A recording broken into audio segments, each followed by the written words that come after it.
Okay. Diyos maray na aldaw sa indong gabos na mga kabanwa. Magandang araw Pilipinas, magandang araw Luzon, Visayas at Mindanao. At sa lahat po ng ating mga kababayan sa iba't ibang panig ng mundo. Welcome po sa ating palatuntunang Tuklasin Natin. Ito po ang inyong lingkod, Gati Cruz, na inyong pong nakakasama sa loob ng isang oras. Sa lahat po ng mga masugid nating taga-subaybay, maaari po kayo magpadala ng text sa 0915-258-4091 o mag-iwan po kayo ng komento sa ating social media pages, ang Katipunan Channel, FB page, YouTube, Rumble at X. At kung wala pa po kayong mga account sa Rumble at X, maganda po nga lumikha na rin po kayo ng account dyan dahil mas marami po kayo manghuhugot at malalaman ng mga balita na tanging sa X nyo lang po at yan po ay uncensored, hindi po sinesensor, hindi katulad po ng iba na ating mga social media platforms. But of course, kung may nais din po kayong ibahagi sa amin na impormasyon o mungkahi na nais po ninyong talakayin natin sa ating palatuntunan, magpadala lamang po ng sulat troniko sa tuklasin@yahoo.com. Katulad po ng nais ng palatuntunan ito, tutuklasin ang dapat malaman ng sambayanan. Hindi lamang po ito tungkol sa siyensya at teknolohiya, agrikultura, usaping legal at iba pa, kundi tutuklasin natin ngayong hapong ito ang tungkol sa napakainit na mga issue, EDCA, West Philippine Sea, at ang mga nangyayaring kaguluhan. Paano ba natin dapat tignan ang mga nagaganap na ito? Saan ba dapat tumindig ang ating bansa o ang leader ng ating bansa, lalo ng ating Pangulo at ang sandatahang lakas ng ating bansa? Ngayong hapon ay makakapanayan po natin ang isa sa maituturing po natin, no, na talaga namang bagamat yan po, siya po ay nasa twilight zone na ng kanyang buhay, pero talagang ika nga kumbaga sa manok, matikas pa rin. Siya po ay nahalal na co-president ng International Peace Bureau noong 2022. Siya ang lead convener ng Stop the War Coalition Philippines. Siya rin ang nakaupo sa lupon ng Association of Major Religious Superiors in the Philippines o Office of Women and Gender Concerns. Siya ang tagapangulo ng Peace Women Partners na nagpulong ng International Conference on Women, Peace and Security noong 2009 at 2016 at nagpulong sa ikatlong ICWPS sa unang bahagi ng 2023. Siya ay isang batikang abogado, founding member ng National Union of People's Lawyers at dating mula sa Central Escolar University, Manila Faculty of Business Administration. Siya po ay walang iba kundi si Ma'am Corazon Valdez Fabos. Magandang hapon po sa inyo, Ma'am Cora. Attorney. Magandang hapon, Kathy, at maraming salamat. Magandang hapon din sa iyong mga tagapakinig at maraming salamat sa pagkakataon upang makasama ka at ang ating mga taga-subaybay mo, no? At maraming salamat for the generous introduction that you made. Nag-research ka talaga, ano? Konti po. Oo. Isa So, po. well, napakagandang pagkakataon ito dahil marami ang nangyayari, hindi lamang sa ating bansa, kundi sa iba't ibang panig ng daigdig. Isa pong malaking karangalan po ito sa aking palatuntunan sa tuklasin natin. At talagang natutuwa po ako at binigyan niyo po ako ng pagkakataon na makapanayam kayo at makuha ang inyong panig, ang inyong pagtingin tungkol sa mga bagay-bagay, lalo na po sa usaping EDCA, sa usaping West Philippine Sea, at sa mga nangyayari pong kaguluhan sa iba't ibang dako po ng mundo. But maganda po siguro ay una ko munang sa unang alagwa po ng ating tanungan ng ating talakayan ay maitanong ko muna po kung kailan itinatag ang International Peace Bureau at kung ano ang layunin nito. Attorney Cora? Oo. Ang International Peace Bureau ay tinatag noong 1851. Isa siya sa pinaka luma o pinakamatagal ng peace organization bago pa ang unang digmaan pandaigdig, no? At nung panahon na yon, natural ay iba't ibang klaseng mga sigalot at conflict ang nangyayari na, no? At dahil doon sa kanyang trabaho upang tugunan, no, ang pangangailangan na magkaroon ng punto de vista para sa kapayapaan ang mga lalong-lalo na ang mga mamamayan sa Europa. Dahil nung panahon na yon, alam naman natin ang giyera ay nandun sa lugar na yon, no? At ang kanyang pangunahing layunin ay upang magkaroon ng lipunan at daigdig na walang giyera, no? Walang digmaan. So yun yung kanyang a world without war. That's our. And today hanggang ngayon ay yun pa rin. Siyempre, nag-iiba-iba ang ating strategy at ang ating focus, pero isa lang ang direksyon. Dahil sa trabahong yon ay nabigyan siya noong 1931, naging Nobel Peace Awardee nung panahon na yon. Dahil dun sa kanyang naging trabaho. At hindi alam naman natin na sa paglipas ng iba't ibang yugto ng mga digmaan, una yung First World War, pangalawa yung pangalawang digmaan, at ngayon, at nakikita na naman natin ang mga posibleng hugis at na sana ay hindi mangyari, no? Dahil iba na ang magiging itsura ng digmaan kung magkakaroon man. Anyway, yung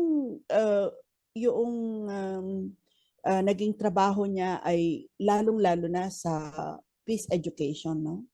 Yung magkaroon ng pananaw at punto de vista, lalong-lalo na ang mga mamamayan, ang mga liderato ng mga bansa sa loob at labas man ng United Nations, na yon ang kanilang laging pipiliing direksyon, no? So yung pag-aaral tungkol sa kapayapaan at magkaroon ng malinaw na pag-iisip, na yon ang pinipili lagi, ay napakahalagang parte ng trabaho ng International Peace Bureau. Dahil dyan ay naging aktibo rin siya sa pagsusulong ng mga polisiya at mga sa loob ng United Nations, mulat sa Paul, lalong-lalo na sa kanyang naging unang opisina sa Geneva nung unang ito ay itatag. So talaga po palang biruin mo, 1851 pa po. So, kumbaga, wala pa yung First World War, nandiyan na, diba? So, kung titignan mo ang kasaysayan, Attorney Pablos, I don't know if you're aware of nangyaring sigalot sa Europa, at ang isa sa masasabi nating sa kasaysayan na ang tanging nagkaroon lang ng pagkakasundo o naging daan ng pagkakasundo ay yung tinatawag nating Treaty of Westphalia, diba? Maganda siguro bilang isang abogado po at nandyan sa IPB, no? Ay maganda siguro nga maikwento nyo sa amin ng kaunti ang hindi kwento kundi maipaliwanag nyo sa atin, mga kababayan na nanonood ngayon, kung ano ba ang kalagahan ng Treaty of Westphalia. Yung Treaty of Westphalia ay lumabas yan o naging resulta ng una, masasabi natin isang uh, yung ang nagbunsod nito ay upang hindi maging mag-escalate ang violence at ang giyera, no? Dahil nung panahon na yon ay nakikita ng mga liderato at ng mga mamamayan, lalo na sa Europa, na ito ay ay pwedeng mag-escalate o lumaki ang giyera. Lumaki nga, no? But then dahil doon sa mga iba't ibang mga labanan na nangyayari ay nalimi ng mga tao na walang kakahinatnan nito. So, yung detalye nito, unfortunately, Kathy, I'm not so familiar with it, but it comes from a need. Nanggagaling siya sa isang pangangailangan ng magkaroon ng espasyo upang mag-usap, espasyo upang magkasundo. Siyempre hindi yan madali, no? At ng panahon na yon ay hindi pa napakakomplikado ng kalagayan ng mundo, no? So but it served as a ano bang tawag nila doon? Isa siyang naging inspirasyon in a way, no? Of trying to provide a platform or sabi ko nga espasyo upang mag-usap, magkita at magkaroon ng direksyon towards diplomacy and peaceful resolution of conflict. Oo. Actually, attorney, talagang itong isa masasabi kong isa itong katibayan, itong Treaty of Westphalia na kahit na anumang sigalot kapag pinag-usapan at ang common denominator ay ang kapakinabangan ng lahat ng mga bansa, ay walang imposible na magkasundo. Imagine, it's a 30 years war na ang tanging naging kasagutan lamang ay itong Treaty of Westphalia na to. Darating tayo sa mga pagkakataon na isa sa mga araw pong ito o sa mga episode ng tuklasin natin, pag-uusapan po natin itong Treaty of Westphalia. Pero gusto ko munang tutukan ang mga katanungan natin para kay Attorney Fabros. Pero isa ang importante kung bakit ko ito in-inject. Ang mahalaga po dito, merong paraan upang mapairal at o pairalin ang kapayapaan sa buong mundo. 'Di ba?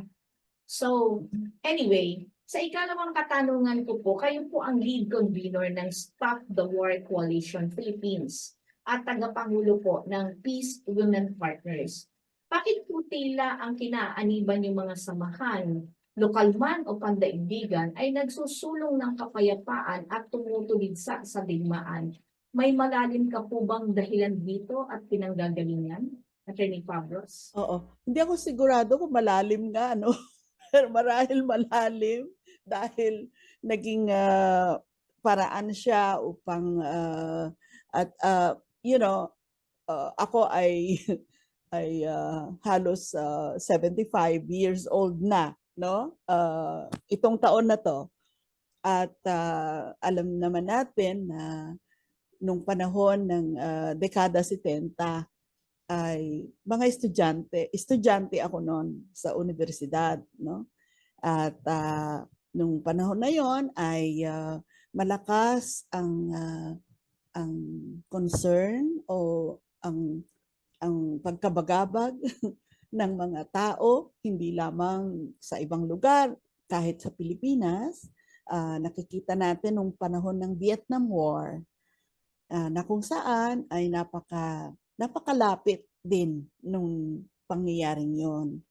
In fact, malinaw at nakita namin bilang estudyante na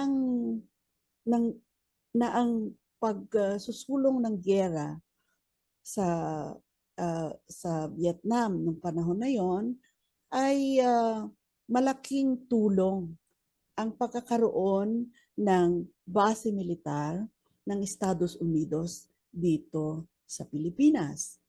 At dahil doon,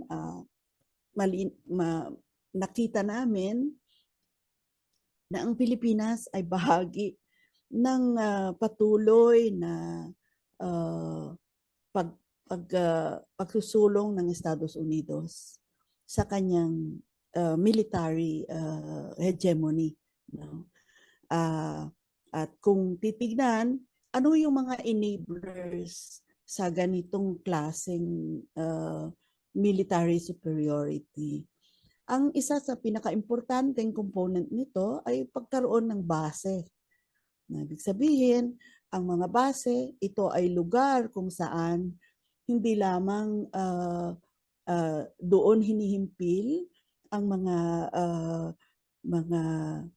sandata, kasama na ang sandatang nuklear, no? At nandyan din ang mga sundalo at mga eksperto, military expert. I don't know whether in a way alam natin na nung panahon na yon ay sa loob ng base militar halimbawa ng Estados Unidos sa Clark at Subic ay hindi bababa at one time sa isang panahon ay hindi bababa sa 60,000 na sundalong pandigma ang nandito sa Pilipinas.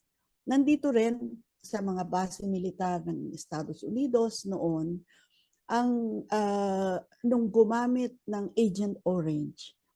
Ang Agent Orange ay isang kemikal na ginamit upang puksain at paano ba ang tawag doon?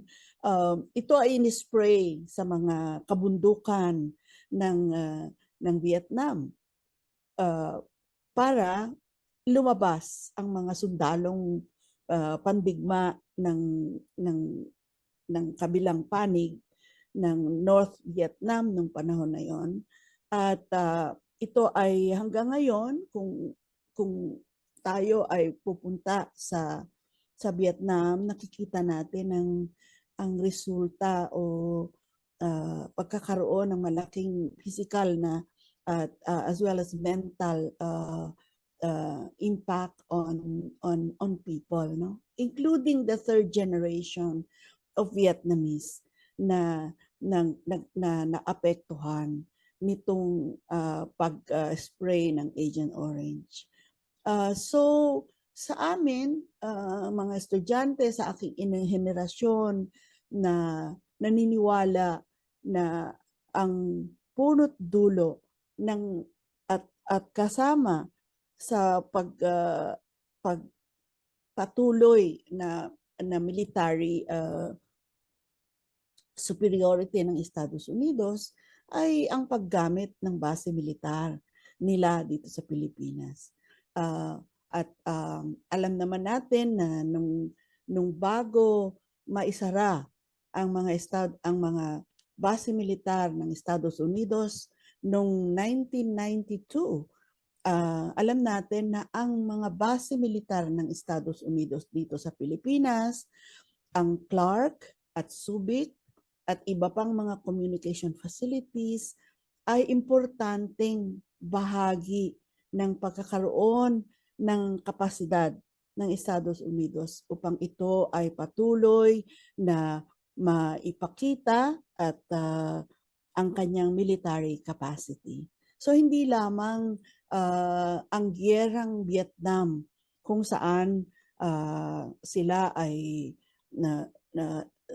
sangkot, no?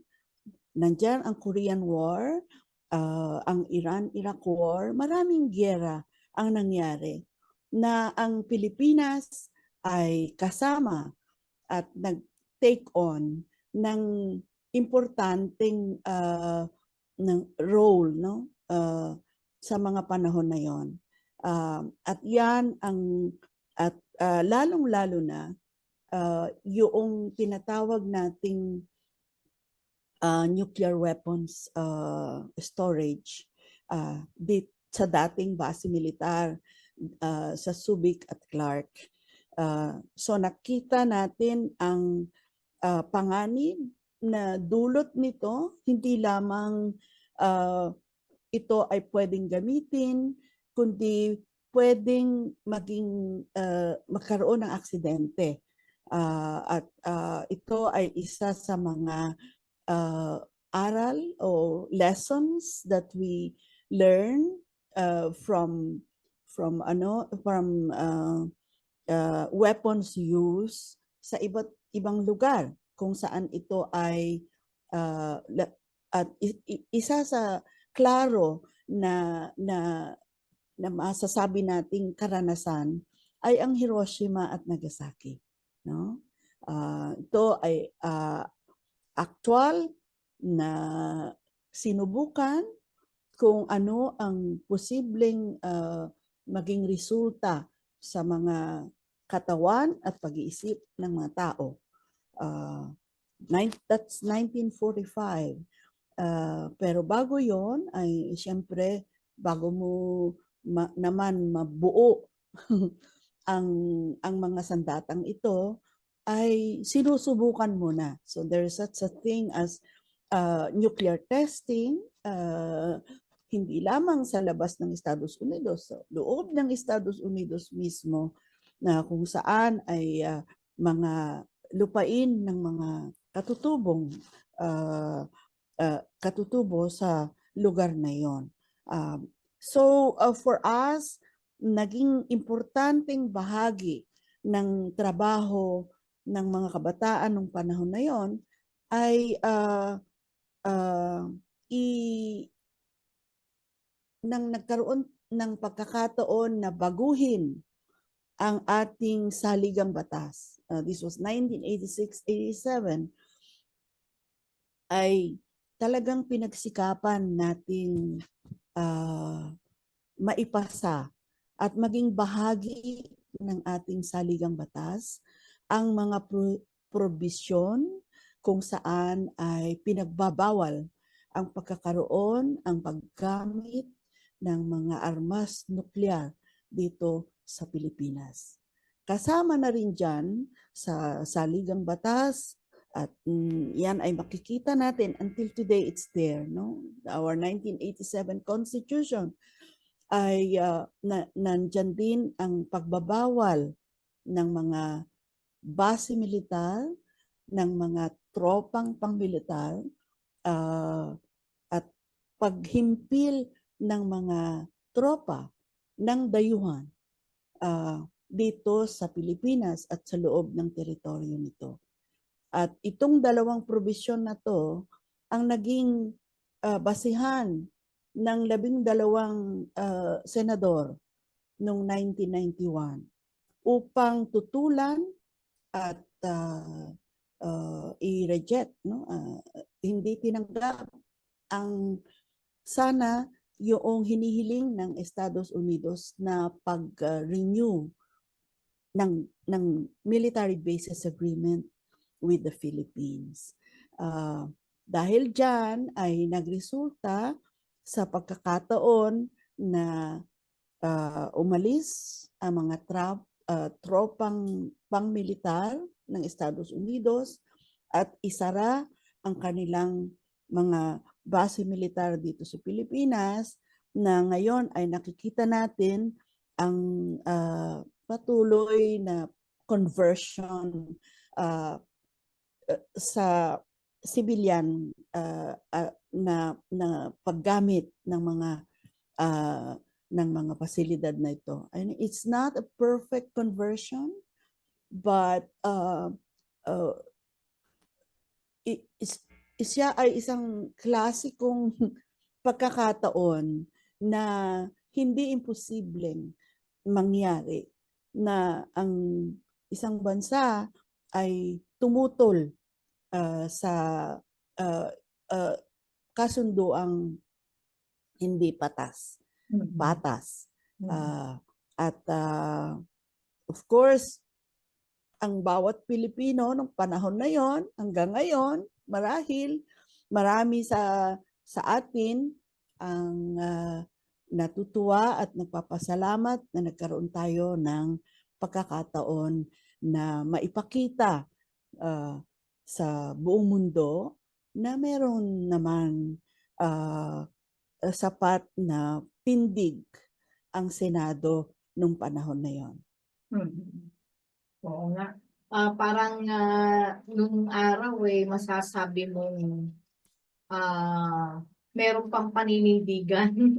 Makabayan pa yung mga mambabatas natin nung araw dahil the mere fact na isulong ng 12 senador ang pagtutol o pagpapaalis ng base militar ng Amerikano dito sa ating bansa ay isang malaki ng hakbang, di ba, Attorney Pabros? But obviously, kabaligtaran niya ng nangyayari ngayon, 'di ba? Kung matatandaan mo ay mas pinalakas pa nila at tinawag nga nila itong Enhanced Defense Cooperation Agreement, 'di ba? O mas kilala bilang EDCA. At tama po ba ako, ikaw bilang isang abogado, Attorney Fabros, marami po kasi na mga tumututol dito sa EDCA to ay sinasabi nilang isa itong malaking violation sa saligang batas ng Pilipinas. Ano po ba ang masasabi niyo dito, Attorney Fabros? Hindi naman nababago ang posisyon namin tungkol dyan. At kahit na balibalik-tarin pa nila, malinaw naman na ang madalas at sa lahat ng pagkakataon na ito ay dinala sa husgado, sa Supreme Court, at o kinwestiyon ang Senado sa kanilang pag-aproba ng mga kasunduang ito. Hindi lamang ang EDCA, no? Nandyan ang Visiting Forces Agreement na kung saan ay nagbigay ng pribilehyo sa Estados Unidos upang muling magkaroon ng oportunidad o pribilehyo na makapasok muli sa Pilipinas sa ngalan ng joint military exercise. Dahil nga madalas nating naririnig na mahalaga sa kaligtasan ng mga mamamayan na magkaroon ng kapasidad pandigma ang isang bansa upang depensahan ang kanyang teritoryo. A belief that we've always questioned, no? Dahil ang Pilipinas isang bansang malaya. We remember, ipinaglaban ng ating mga revolusyonaryong ninuno nung panahon, unang panahon, at sa ngalan ng ng kanilang pangarap ng isang bansang malaya at nagsasarili, no? Sovereign and free nation. That's a dream of our revolutionaries during that time. So, na isang bagay na kailangan nating ipagpatuloy, no?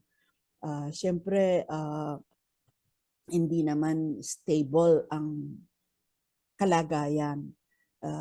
May pagkakataon na nakikita natin ang klarong tindig ng ating gobyerno at ng ating mga liderado sa ating bansa.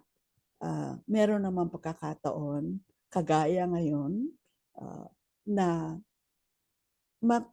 nakikita natin na talagang palasok ko bang tawag doon?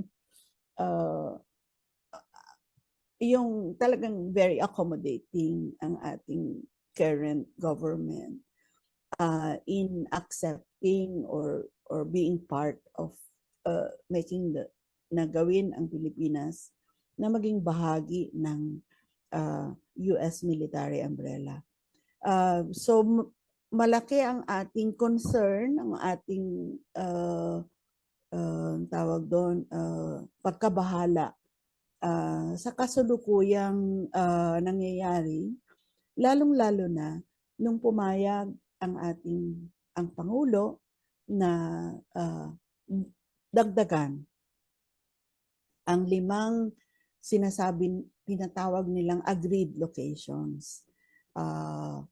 Ibig sabihin, yung agreed location na yan ay dyan,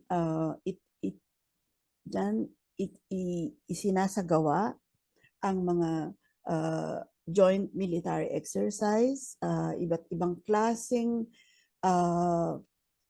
ehersisyo o pagsasanay, pandigma, no? So nandiyan ang amphibious assault, nandiyan yung mga live firing exercise, jungle survival, paggamit ng mga bagong tuklas at bagong gawa na mas malakas na mga sandatang pandigma. So, para sa amin, hindi siya dapat ang prioridad. Sabihin man natin na kailangan nating paghandaan ang seguridad ng Pilipinas, pero malinaw naman na wala tayong kaaway.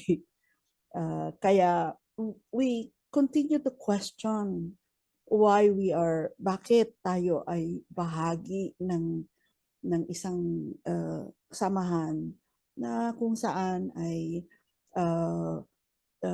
hindi naman tayo ang mapagpasya, kundi ito ay military design ng Estados Unidos.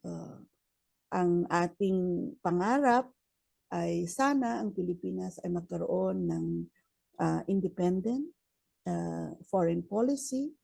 Ibig sabihin, may sarili siyang tindig, may sarili siyang prioridad, at malinaw na nagpapakita ng kanyang klarong pag-adapt ng peaceful and diplomatic ways of solving conflict. At ito ay hindi nagpapagamit sa dayuhang sa ibang bansa upang sumama sa mga patuloy na giyera nito sa iba't ibang panig ng daigdig. So sa madaling salita, ma'am, ang IPB at personally kayo, itong EDCA ay hindi po talaga maganda para sa ating bansa.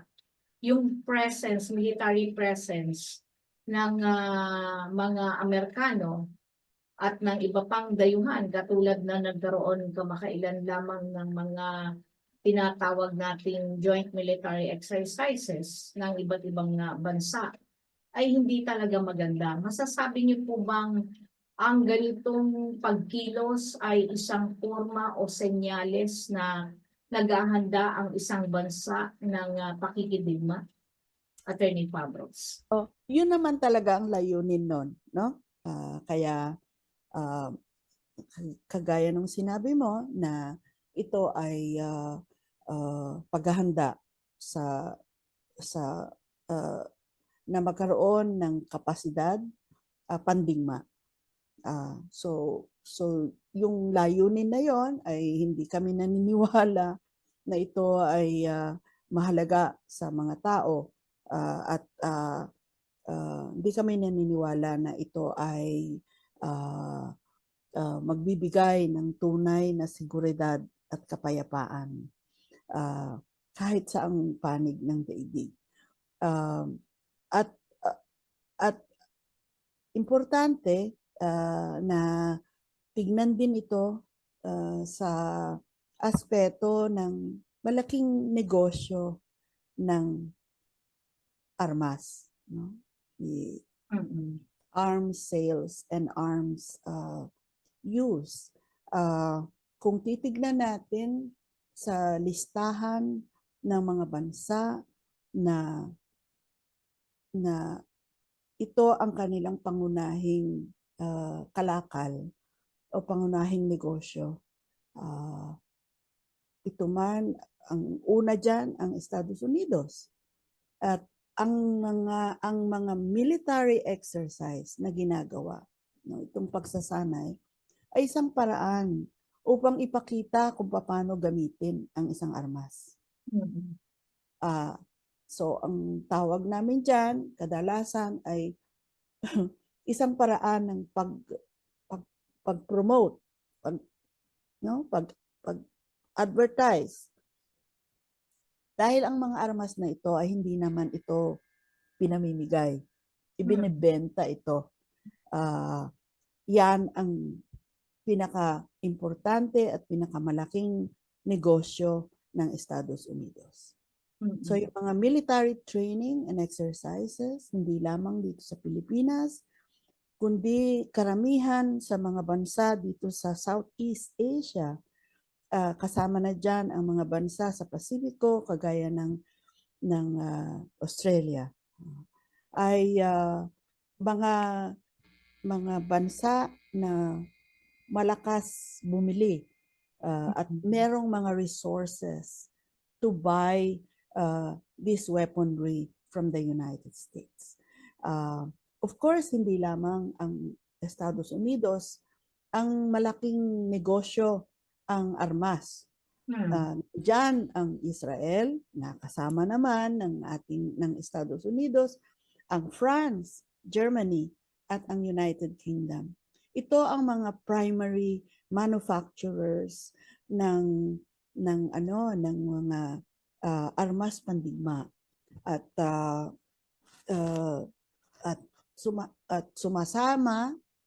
sumasali sa exclusive club na ito ang bansang Hapon. Dahil sa kanilang bagong policy na bigyan ng bagong interpretasyon, no? Ang kanilang Article 9 sa kanilang konstitusyon. Ang bansang Hapon, dahil mula sa kanyang karanasan ng Hiroshima at Nagasaki, ang pagbobomba doon sa lugar, ay nagkaroon ng saligang batas na sinasabing kahit kailan ay hindi ito magiging bahagi ng mga aktibidad na nagsusulong ng digmaan. Doon yun nanggagaling. Kaya nga, kung titignan, ang bansang Hapon ay walang army. Pero meron siyang tinatawag na self-defense force. It's just pangalan lang yon, pero kung titignan natin ang kakayahan at aktibidad ng SDF o Self-Defense Force ng bansang Hapon, ay hindi lang ito self-defense, kundi ito sumasali sa mga aktibidad panggiyera ng Estados Unidos sa iba't ibang panig ng daigdig. At dahil sa reinterpretation na to, nagsimula na ang bansang Hapon na gumawa ng mga armas.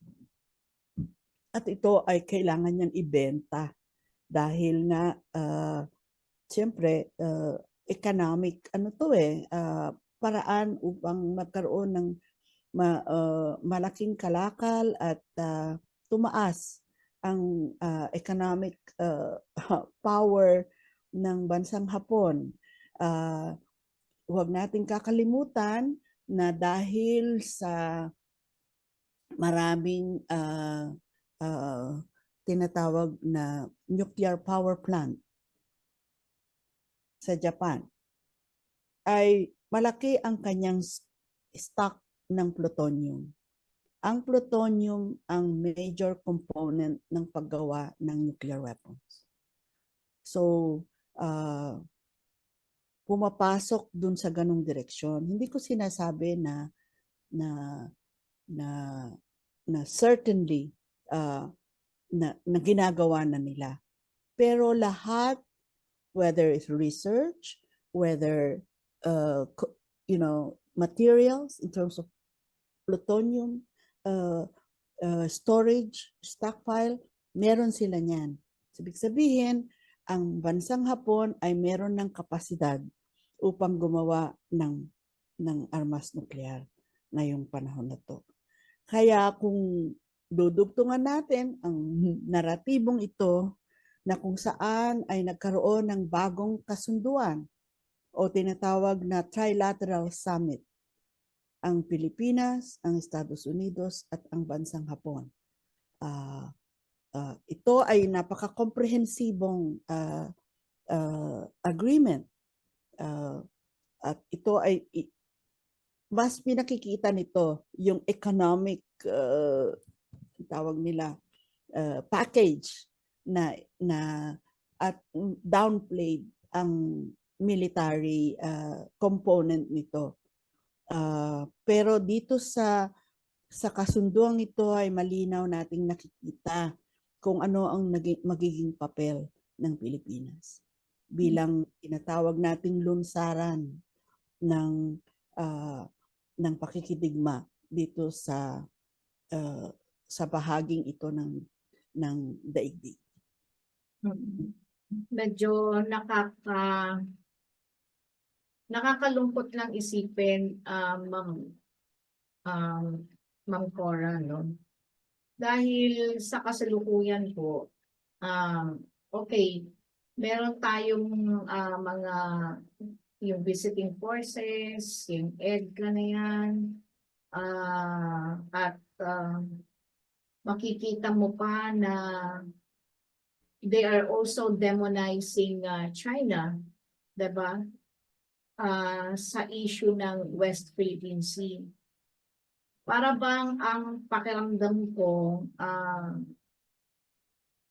Attorney Fabros, na parang yung kapitbahay mo na dapat sana ay maganda ang relasyon mo dahil siya yung immediate na katabi mo na pwede kayong magpalitan sana ng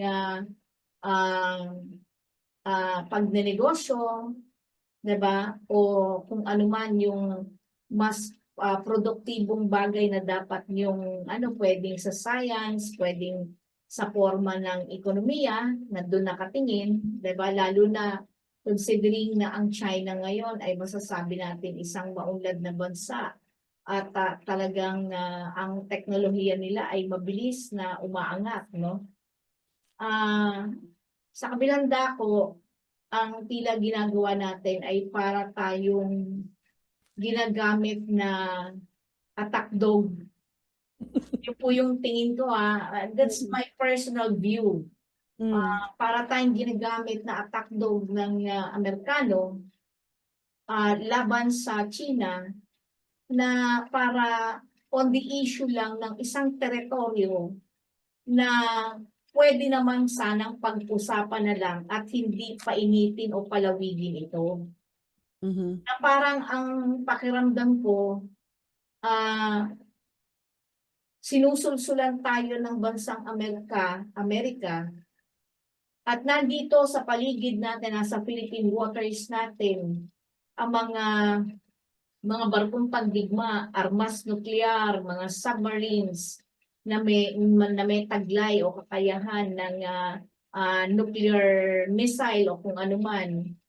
Kung ako si China, hindi naman ako tutunganga lang at tatanga lang at hihintayin kung una kayong magpaputok gamit ang teritoryo ng Pilipinas. Kasi very strategic ang ginagawa ng Amerikano. Can you imagine, hindi ko po, ako, ginagamit ko lang po ang sentido komon ko, Attorney Cora. Hindi po ako katulad nila ng mga pantas. Ako, inokulate ko lang lahat ng mga information, mga statements ng ating mga LGUs, ng ating gobyerno, ng Armed Forces of the Philippines. Parang teka lang, bakit sa ganyan kayo nakatingin na ang dapat ay isipin nyo, ang mahal-mahal ng bilihin natin ngayon, ang taas ng kuryente at tubig natin ngayon, pero heto kayo, nakikipaggera dun sa kapitbahay natin na pwede sana nating makatuwang on economic side. At dahil lang sa isang sinasabi nating inaagaw daw ang teritoryong yan ng China, ay yun na yung parang ang kalat nga nila, ang pagpapakalat nga nila o propagandang ginagawa nila na si Pangulong Duterte ay ibinebenta ang bansang Pilipinas samantala nakatayo itong si Pangulong Bongbong Marcos at tinitindigan na hindi amin yan. Para bang, teka, parang merong isang lote, no, nasa pagitan ng bahay ko at ng kapitbahay ko at pinag-aagawan natin yung bakanteng lote na yon na marami ring gustong magmay-ari, maraming mga nagki-claim. No, doon sa lote na yon ay wala naman akong makukuhang pakinabang o kung meron man, kaya ko ba, may mga equipment ba ko at may technology ba ko para i-develop yon? Meron ba akong pera para i-develop ang isang bakanteng lote na nasa pagitan namin ng bansang China? Habang ang isang malayong kapitbahay ko na nasa Taguig pa at ako ay nasa Quezon City, ay ako yung tila pinipwersa at sinasabi, makipag-away ka dyan. Hindi, sa'yo yan, angkinin mo yan, iyo yan. Samantala, pag nagkaroon kami ng sigalot at uminit ang aming mga ulo, ay kami yung magigera, sumatotal ang mangyayari, kami parehas ang talunan at tinatawanan kami nung isang kapitbahay natin na nasa Taguig na, mga siraulo kayo, nag-away kayo, parang divide and conquer lang yan, diba? Hindi ko maintindihan ako, Attorney Fabros, ginagamit ko lang talaga ang sentido komon ko at paghahalin tulad ko sa aktual na buhay natin. Hindi naman siguro malayo na maintindihan din ng mga opisyal ng ating pamahalaan, lalo na ng Armed Forces at ng Pangulo ng bansang ito, kung paano dapat niya tignan ang foreign policy o ipatupad o tindigan ang foreign policy ng ating bansa. Pwede naman tayong makipag-alyado at wala tayong kakampihan. Pero maganda yung analogy mo. Opo. Maganda yung analogy mo at yun nga ang nakakapagtaka, no?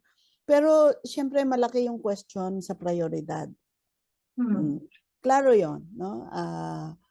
Dahil kung malinaw ang priorities ng ating gobyerno, ay hindi ito yung pangunahing papasukin at bibigyan paglalaanan ng oras at resources. Oo, gastos. So, yon. Pangalawa, ito yung usaping tinatawag namin proxy war. Oo. Lahat ng mga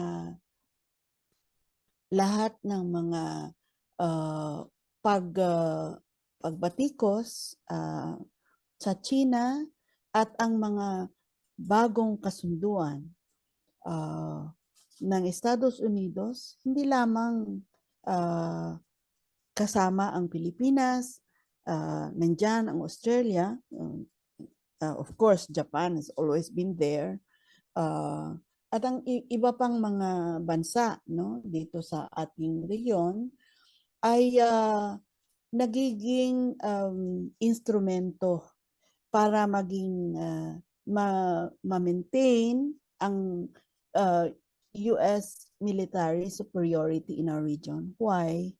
Kasi ito yung tinatawag na binabakuran ba ang tawag doon? O, nagbi-build ng wall of exclusion to to isolate China. So this is a malinaw naman talaga ito ang nakakahiya sa bahagi ng Pilipinas.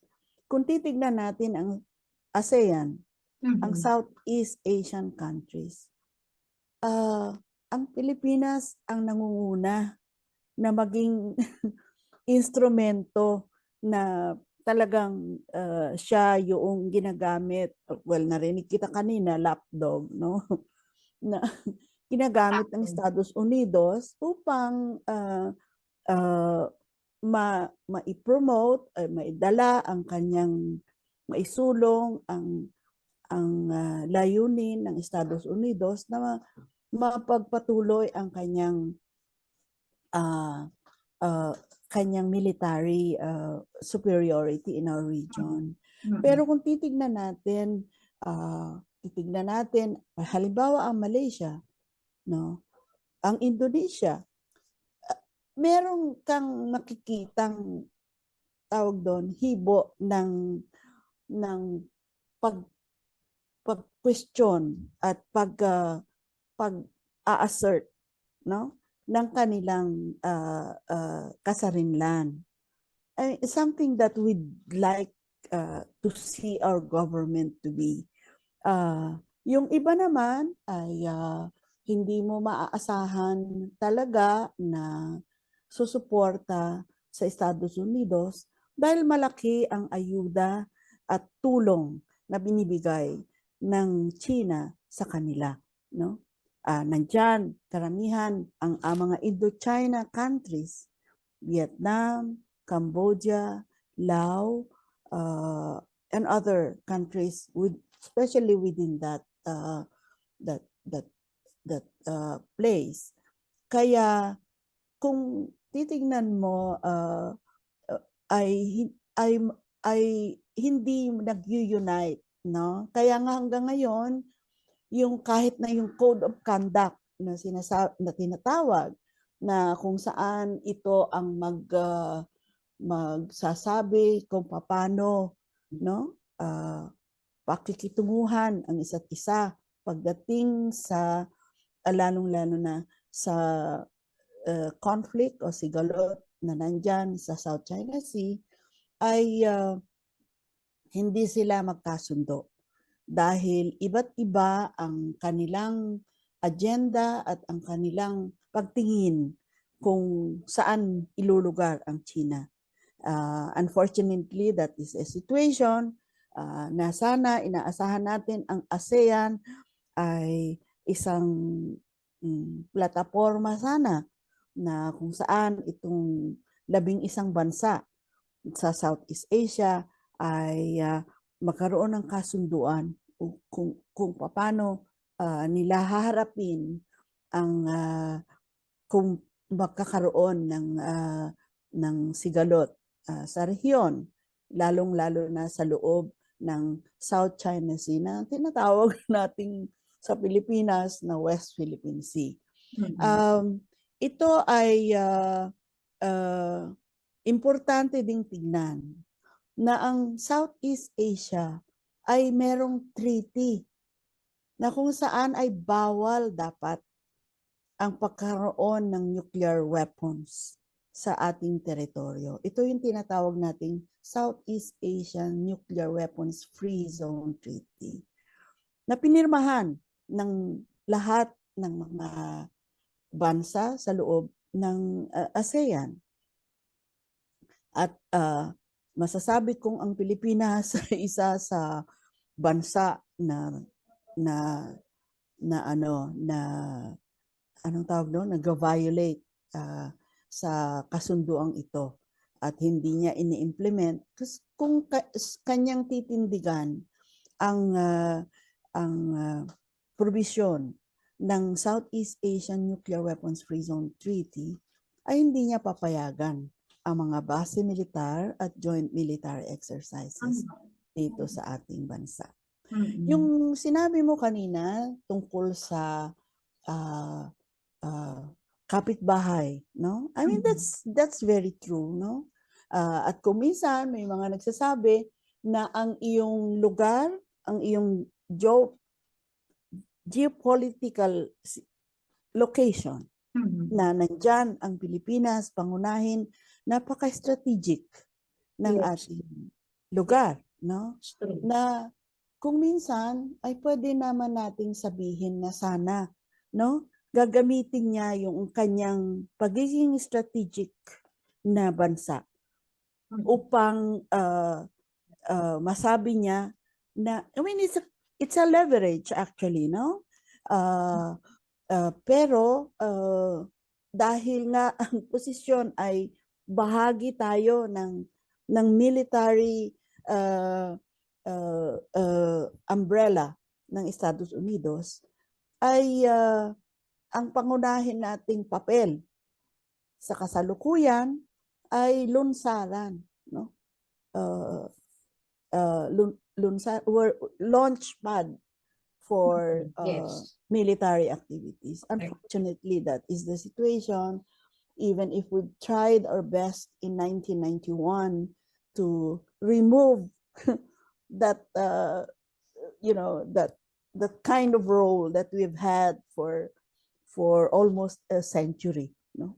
Kasi ang mga base militar ng Estados Unidos sa Pilipinas noong sila ay nung ma-reject ang treaty ay halos 100 siglo ay 100 taon Mhm. ang nandito sila sa Pilipinas, pero naputol yung role na yon. But unfortunately it was not permanent. They were able to come back, no, through the other agreements that the government na pinirmahan, mga kasunduan na pinirmahan ng ating gobyerno mula nung panahon ni Pangulong Estrada at sunod-sunod na yon, no? Of course, ang bawat presidente ay merong kanya-kanyang punto de vista pagdating sa mga bagay-bagay na ito. At nung panahon ni Duterte, not that I agree with everything that he has done, Mhm. but for me, he's one of the presidents who had that sort of, assertion that the Philippines Yes. is That's true. independent. Mhm. Oo, kaya lang, depende. Kaya hindi siya pumayag, no?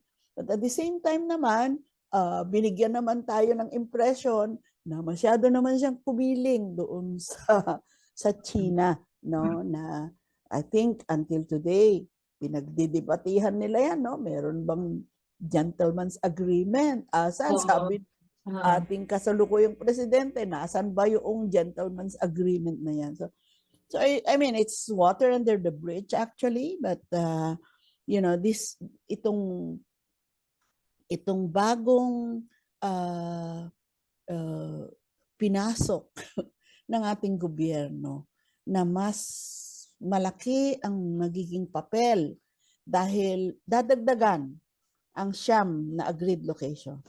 At sinasabing ng ating sandatahang pandigma na kailangan pa raw nila ng dadagdagan pa raw ng 5 para maging 14. I mean, pag naging 14 yan, madadagdagan pa. So I mean, we're worried about this, no? Kasi at I think hindi naman lahat ng mga LGU, no? Ng gobernador man yan o mayor, meron tayong nakikitang mga LGUs na ayaw. Isa na dyan si Mayor ba siya? Mayor or Governor Mamba, no? Governor Mamba. Oo. So, I mean, it's being reasonable in that sense, no? Kasi sa kanya, priority niya yung economic development. Yes. Yes. Oo. So meron, ganun din ang Palawan. Kino-question niya, bakit ba dito ninyo ilalagay yung pasilidad na yan? So it's actually but I think maraming kailangang gawin para maintindihan. At this point, I think kung saan ay itinatalaga o nilalagay itong mga location na to, maliit man o malaki, ay senyales ng magiging problema. Kasi alam naman natin na pagka merong base militar, magnets yan for all sorts of activities, especially the exploitation of women, Correct. children. That's Oo. true. Pasilidad yan, nandyan. Siyempre, kailangan nila ng entertainment. You know, it's bahagi yon. It's always part of it, no? At saka, Attorney Fabros, ano na hindi naman natin pwedeng sabihin natin na nag-iisip lang tayo ng negatibo, kundi nangyari sa kasaysayan na natin. Na nandyan yung mga base militar ng Amerikano, at ano ba ang nangyari sa kasaysayan? Meron bang magandang idinulot ito? Hindi ba? At makikita mo talaga na talagang ang Pilipinas ay estratehikong lugar talaga sa mga kalaban bansa ng Estados Unidos. So ang tanong na lang dyan, gusto mo bang maging launching pad ka ng isang gera o ng isang gulo na hindi mo naman gulo? Diba? At maliwanag na maliwanag yung mga senyales na ang ating bansa ay talagang inihahanda mo sa isang pakikidigma. Yung katulad ng pagdalaw ng mga tropa, yung paglilipat ng mga militar sa mga estratehikong lokasyon at pagdami ng presensya ng militar sa isang lugar. Mga senyales yan, isa lang yan sa maraming senyales. Yung pagpapalakas ng armas at kagamitan. Ang malaking tanong nga dito attorney, sabi ko nga mukhang kinakailangan tignan ng taong bayan, gaano ba kalaki ang inilalagay na pondo o budget pagdating sa pagbibili ng mga armas ng ating bansa. Mas malaki ba yan na pinupondohan kesa sa mga dapat sana mga research and mga innovations na gagawin ng ating DOST, ng sangay ng ating pamahalaan? Mukhang yan ang kinakailangan natin tignan. Mas malaki pa ba yan na inaalat sa pagbibili ng armas kesa sa agrikultura natin ngayon? Ang dami-dami nating problema ngayon pagdating sa agriculture. Magkagulo man, handa ba ang ating bansa? May supply ba tayong sapat para pakainin natin ang sarili nating mamamayan? Nakaasa pa rin tayo sa kasalukuyan pagdating sa importasyon ng mga agrikultura, ng mga pagkain at iba pang mga halagang produkto. Paano kung magkaroon ng gulo at yung mga daanan ng mga barko, 'di ba? Yung mga tawag dito, mga tone-toneladang mga kinakailangang idaan sa mga karagatan, sa mga sea trades, no? Ay magkaroon ng gulo. Hindi lang gulo. Pag may gulo, tataas ang taripa. Pag tataas ang taripa, tataas ang halaga. It's common sense. Wala pang pag-iisip yung ating mga opisyal at mga mambabatas natin para tignan to. Ito pang isang senyales na pagpapalawak ng teritoryo. Very obvious ito. Dinagdagan nila ang EDCA sites. Pamumuhay ng mga sibilyan. Ano ba ngayon ang sitwasyon ng mga sibilyan natin? Diba? Mas ngayon makikita mo parang mapa-artista, sino man na parang hinihikayat nila na maging isang reservist. Ano ang katumbas nito? Nagpapalawak ka, nagpaparami ka ng mga inihahanda mong sundalo sa pakikidigma. Pagpapalakas ng propaganda, yung pagbibigay mo ng mga negatibo, demonizing China, Russia, at iba pang mga bansa na nakakatulong at kaanib ng BRICS na tinatawag natin. Mm. Na ang BRICS ng tanging layunin ay ang pagpapaunlad at nakatutok para sa ekonomiyang aspeto at hindi sa pakikiligma?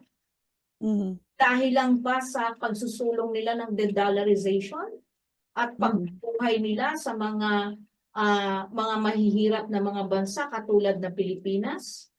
Nakakalungkot isipin na hindi ito nakikita ng ating mga opisyal. Yang Mhm. pagbuo ng alyansa, isang senyales yan, ang linaw-linaw na parang ang Pilipinas flag bearer ng kulay pula kasi it's digmaan ang kanyang sinusulong. Nakikipag-alyado siya sa iba't ibang mga bansang mga kabilang sa NATO. At tama yung sinabi mo kanina, Attorney Fabros. Yung sinabi mo kanina na parang gusto mong i-single out ang bansang China. Naglalagay ka ng invisible na wall na para maano mo siya, makontain mo siya. Hindi siya makakilos. 'Di ba? Very obvious. Yung pataas ng tensyon sa diplomasya natin. Ang liwanag naman yan. Yan ay ilan lamang sa mga talagang senyales ng gusto mo o naghahanda ka ng pakikidigmaan.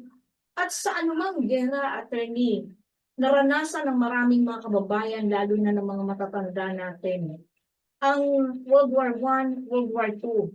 Walang sino man ang natuwa, nakinabang sa ganyan.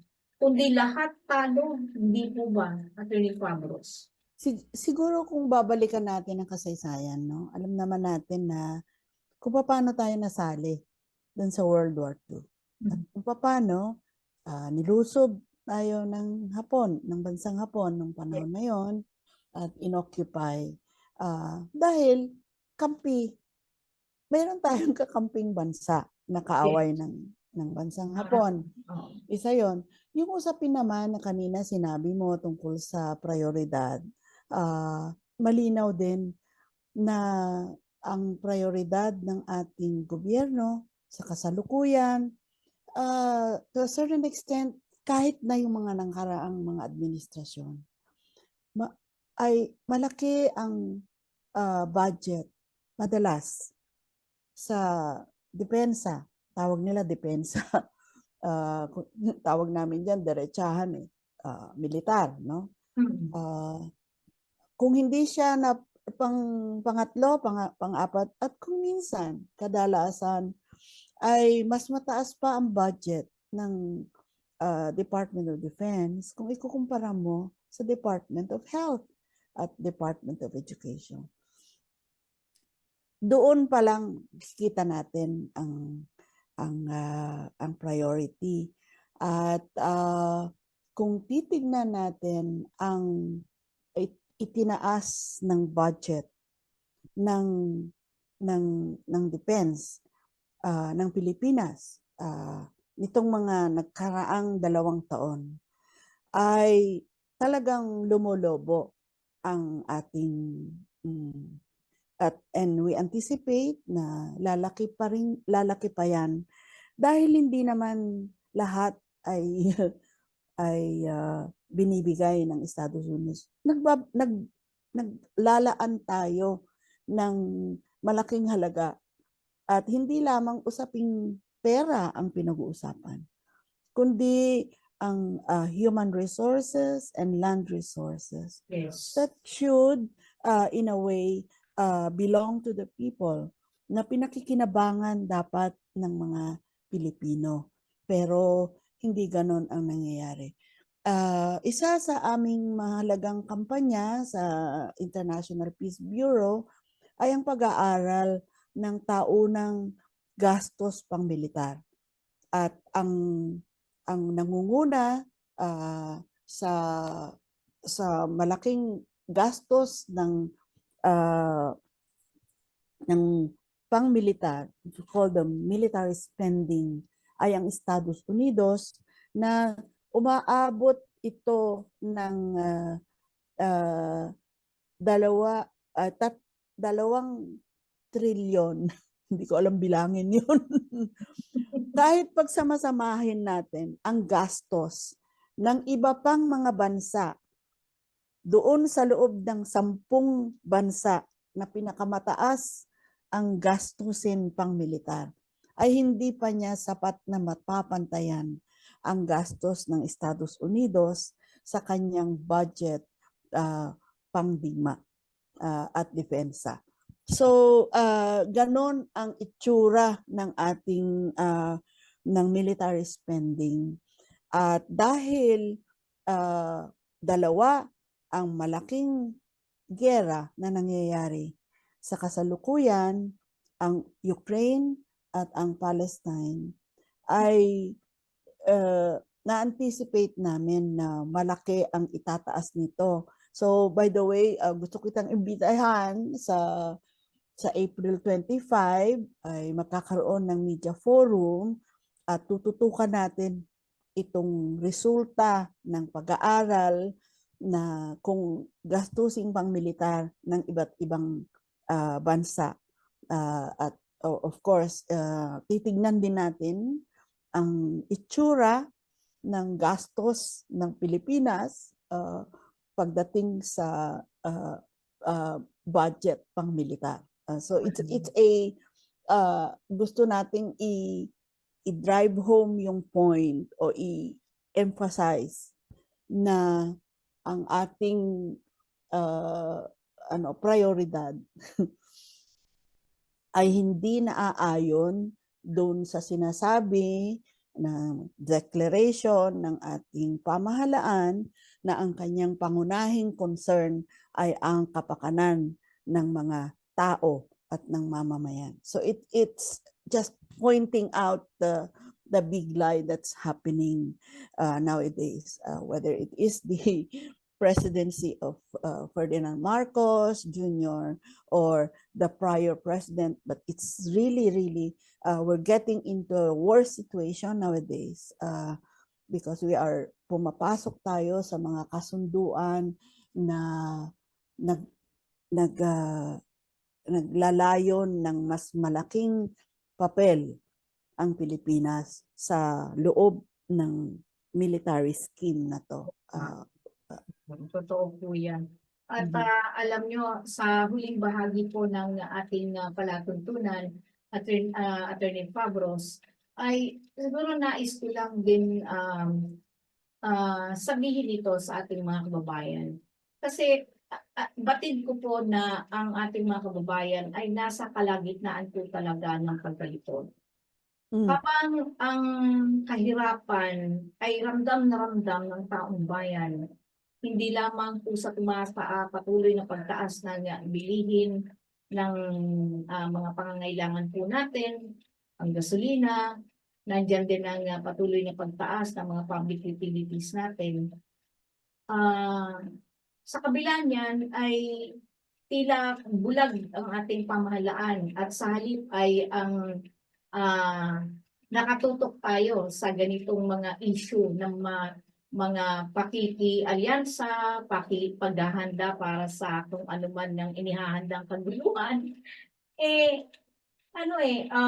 Ang malaking tanong dito nasa krus na landas po tayo ngayon Nasa gitna po tayo ngayon ng ating pamahalaan. Sana lang maisip nila na ang tunguhin nilang landas ay ang landas ng pagpapaunlad sa halip na landas na pakikibigma. At ang tanging solusyon at nakikita ko lamang po batay sa pag-aaral po ng Katipunan ng Demokratikong Pilipino, itong BRICS na tinatawag nating isang intergovernmental organization na binubuo po ng Brazil, Russia, India, China, South Africa, Egypt, Ethiopia, Iran, at ng United Arab Emirates, nakamakailan lamang ay naging kasapi nila. Ito po ay tumutukoy sa ilang mga umuusbong na bansa sa merkado na naglalayon po na magtatag ng mas malalim na ugnayan sa pagitan po ng mga miyembro ng mga bansa at makipagtulungan sa pagpapalawak ng ekonomiya, kabilang ang kalakalan.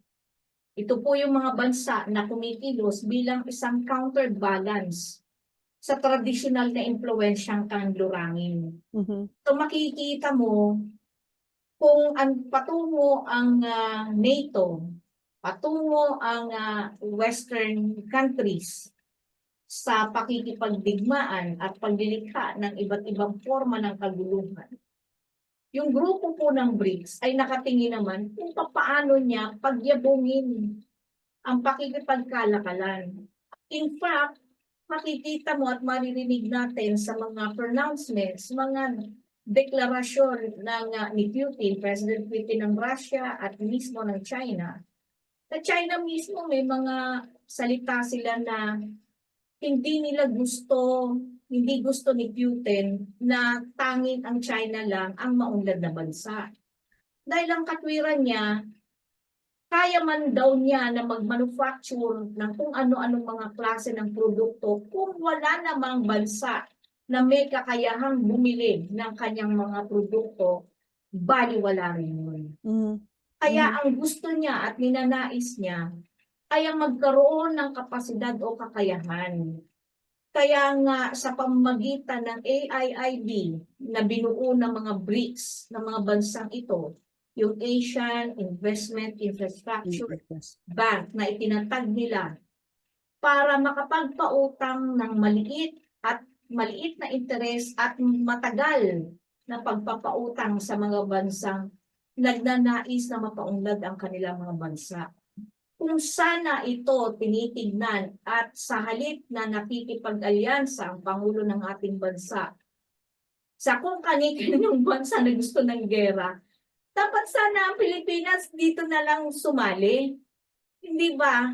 Kasi, biruin mo, knowing Russia, India, China, United Arab Emirates, and Iran, in terms of technology, grabe po ang kanilang teknolohiya, ang kanilang knowledge. Mahirap pong isa-isahin dito kasi it will take us long. Pero napakasimple lang po ito, mga kababayan. Gusto niyong malaman kung anong klaseng mga bansa ito, kung gaano sila kaunlad, pagdating sa edukasyon, pagdating sa siyensya at teknolohiya, pagdating sa mga inventions. Tingnan niyo po ang mga bansang yan. Makikita niyo kung paano nilang napaunlad ang buhay ng kanilang mga mamamayan at ng kanilang bansa, kung bakit sila umangat.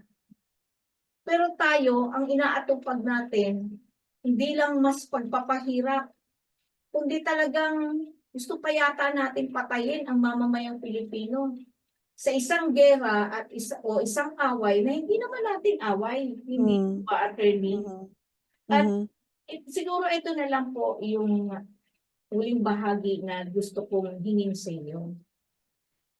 Ano ba dapat, bagamat kanina pahapyaw nyo lang nabanggit ito, ang isa katuparan ng foreign policy ng ating Pangulong Bongbong Marcos at kayo bilang isang abogado, ano ang nais niyong panawagan sa mga mambabatas natin, sa ating Pangulo ng ating bansa at sa sambayanang Pilipino? Attorney Fabros. Well, una, ang inaasahan natin sa ating gobyerno ay isaalang-alang o iprioridad ang interes ng Pilipinas. So, I mean, it's a big idea. Pero yun talaga ang dapat na maging direksyon ng bawat gobyerno, no? Tinitignan ang kapakanan ng sarili niyang mamamayan.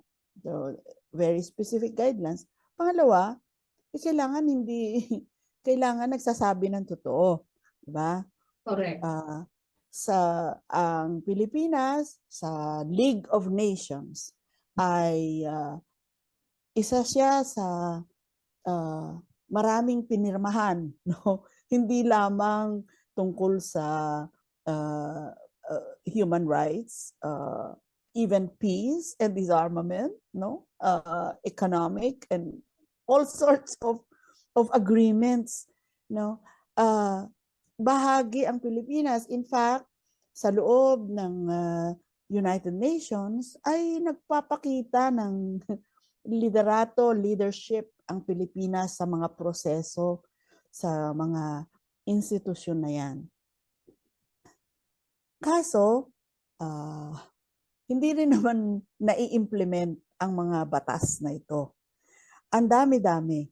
I mean, I would say that even for our, senators and our congressmen, na hindi rin talaga either they're not aware of what they're supposed to be doing, but but I mean it's a question really of priorities as well, and following the rules and and the law, because it's very clear you have all those things. There are instances na hindi, siyempre kino-question natin, pero meron tayong sapat na mga batas at mga polisiya na kung saan ay naglalayon ng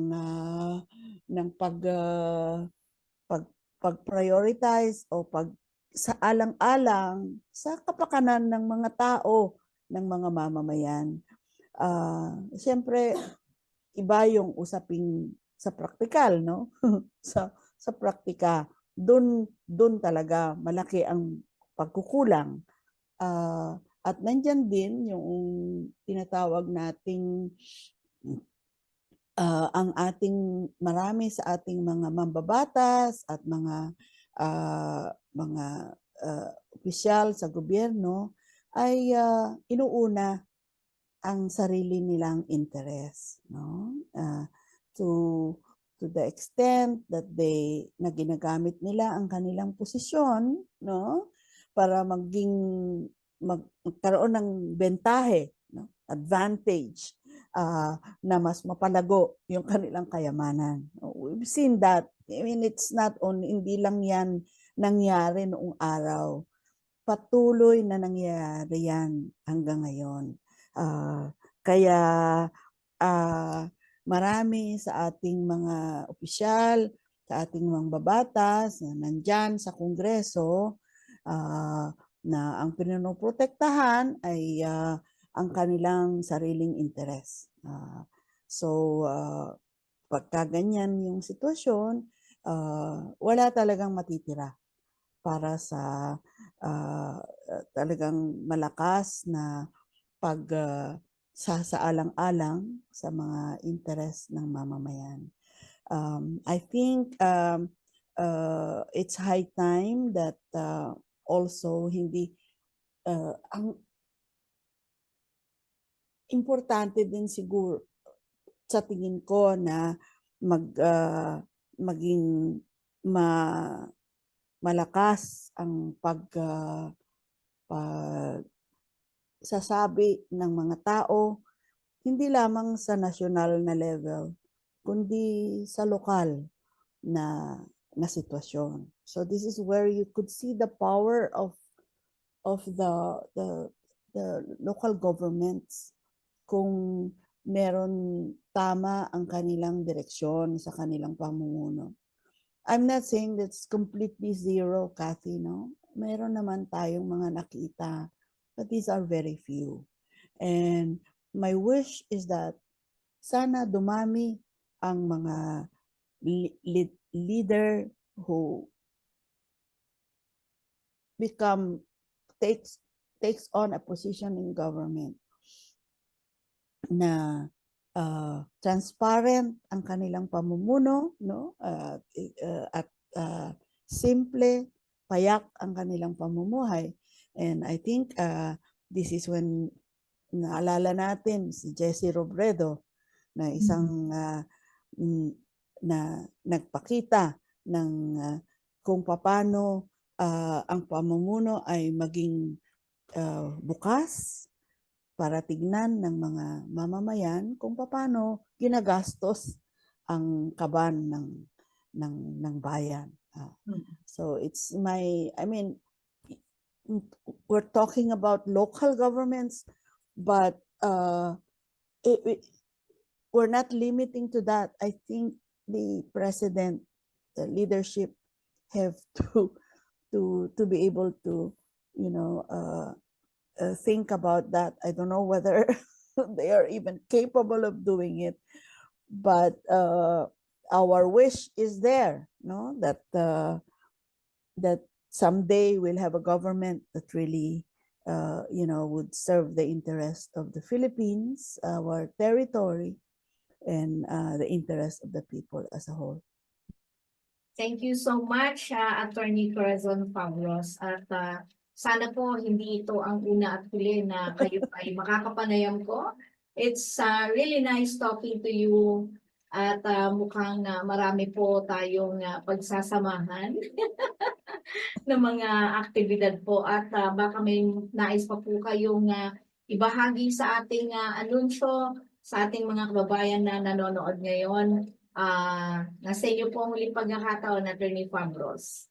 Maraming salamat, Kathy, at kagaya ng sinabi mo, anytime kami ay nagpapasalamat at natutuwa na merong espasyo na inyong binubuksan sa boses ng mga ng mga organisasyon na nagsusulong ng agenda para sa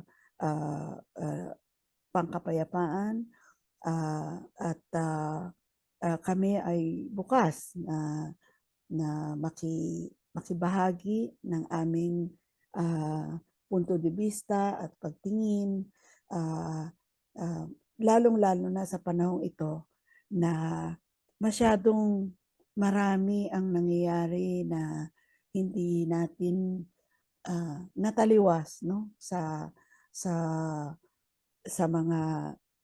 direksyon ng pangkapayapaan.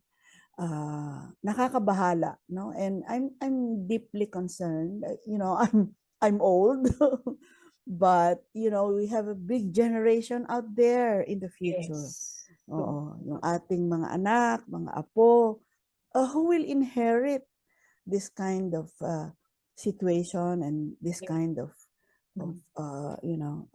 country, and ayaw natin mangyari yon. Yung usaping klima, isang malaking issue ito na sinisimulan naming pag-usapan at tignan ang koneksyon ng problema pangklima, ang implikasyon nito ang implikasyon ng pandigmang aktibidad sa klima, dahil meron at napakahalaga, dahil sa hindi lamang sa mga aktibidades o what we call the footprint of these military activities, pero yun ding dulot ng mga toxic contamination brought about by the use of live ammunitions and military equipment in our shores. So this is an issue na sana later pag-usapan natin dahil dumadami did you know that ang ating gobyerno ay nakakommit ng at least 300 military exercise every year. Every year. Malaki at maliit. Yung malalaki, ito yung tinatawag nilang balikatan exercise. And when we talk of military exercise, means nagpapaputok sila. Yes. Ginagamit nila yung live ammunitions. These are very highly toxic substances. Kaya nga at yung aksidente ay nandyan din na maaaring merong mga masaktan. Kasi ngayon ang mga agreed locations ay hindi naman masyadong isolated na eh. Nandyan na sila sa loob mismo ng mga lugar, at kung nakikita mo, yung bago nilang idinagdag na agreed location, 4 siya, di ba? karamihan ay nandun sa bandang norte. So isa rin yan sa aming kine-question. At I think si Governor Mamba, yung isa sa mga nag-question, bakit ba dito at napakalapit naman sa Taiwan, no? Yung yung mga pasilidad. So yun din yung tinatanong ng mayor ng Palawan, no? Puerto Princesa yata yon. Bakit doon lahat sa norte inilagay yung mga bagong pasilidad na itinatag. So I don't know where they are going to put the additional 5, which was recently, indicated at sinabi ng isa sa opisyal ng ng military na kung saan ay kailangan daw nilang dagdagan ng 5 pa yung siyam na kasalukuyan. Oo. Napapa-Jesus na lang ako. Yeah. Malaki kasi yung tinatawag na itong pinangako sa loob ng trilateral agreement na to ay merong pangako ng nagkakahalaga ng 2 bilyong dolyar sa bawat taon na ibibigay sa Pilipinas bilang military aid. So May it's binigay na ba? Wala pa. wala pa naman. Pero kung titignan natin, kung titignan yung mga karanasan, Pa rin. yung karanasan nung mga sa ilalim ng RP-US Military Bases Agreement, karamihan naman ng mga ayuda comes in the form of anong tawag yun? Pinaglumaan ba yun? Donation o mga Oo. used So clothes, nilalagyan etc. nila ng presyo yung mga old military Sabi nga, equipment kasi meron ng mga bago at moderno. So that's how at ang isa sa mga layunin ng ating pag-agree, no? Pagsang-ayon sa pagkakaroon ng mga base militar sa Pilipinas ay upang ma-modernize, maging magaling sa military operation ang ating sandatahang pandigma, but that never happened. Kung seryoso ang ating ang Estados Unidos ay sa loob ng maraming taon, 50 na 50 years that passed, but we were never modernized. We remained as yung barko na nandun sa nasa gitna, yung sira-sira. Mariosep. Yung ano ba to, tinitirhan na, kinakapitan na ng mga talaba. anong tawag doon? BRP Karagatan ba tawag doon? Oh my God. Anyway, ma'am, thank you so much. Alam nyo, ang dami pa natin pwedeng pag-usapan. 1 hour is really short. Mukhang lagpas na nga po tayo. Okay. Thank you so much, Attorney Corazon Fabros. Maraming salamat, Kathy. At sana ingat ka din. Anyway, napakabilis po ng oras at lagpas na po tayo, pero katulad po ng layunin ng palatuntunan ito, patuloy nating tutuklasin ang dapat malaman ng sambayanan. Katulad po ng lagi ko pong sinasabi, tandaan po natin batay sa Saligang Batas ng Pilipinas ng 1987, Article 2, Section 9, na dapat itaguyod ng Estado ang makatwiran at dinamikong kaayusang panlipunan na titiyak sa kasaganaan at kasarinlan ng bansa at magpapalaya sa sambayanan laban sa kahirapan sa pamamagitan ng mga patakarang nagtatakda ng sapat na lingkurang panlipunan, nagtataguyod ng pagkakataon na makapaghanap buhay ang lahat, umaangat na standard ng pamumuhay at ng lalong mainam na uri ng buhay para sa lahat. Muli na naman po magpipinid ang aming palatuntunang tuklasin natin, naway magsilbing gabay at tulong ang mga kaalamang inyong narinig at mag-iwan sa inyo ng pangmatagalang kapintalan. Sama-sama po tayong manindigan sa katotohanan nang hindi tuluyang mawasak ang ating lipunan. Kathy Cruz po, ang inyong nakasama sa nakalipas na 1 oras. Sa lahat po at sa ngalan po ng pamunuan ng Katipunan Channel na nakaagapay natin sa Ver Archibido, ngayon din sa ating panauhin ngayong hapong ito si Attorney Corazon Valdez Fabros, ang Co-President ng International Peace Bureau. Kami po ay pansamantalang nagpapaalam at nagpapasalamat na sinamahan niyo kami sa loob ng isang oras. Dito pa rin sa ating palatuntunang tuklasin natin hanggang sa susunod na pagtatanghal. Magandang araw po sa inyong lahat.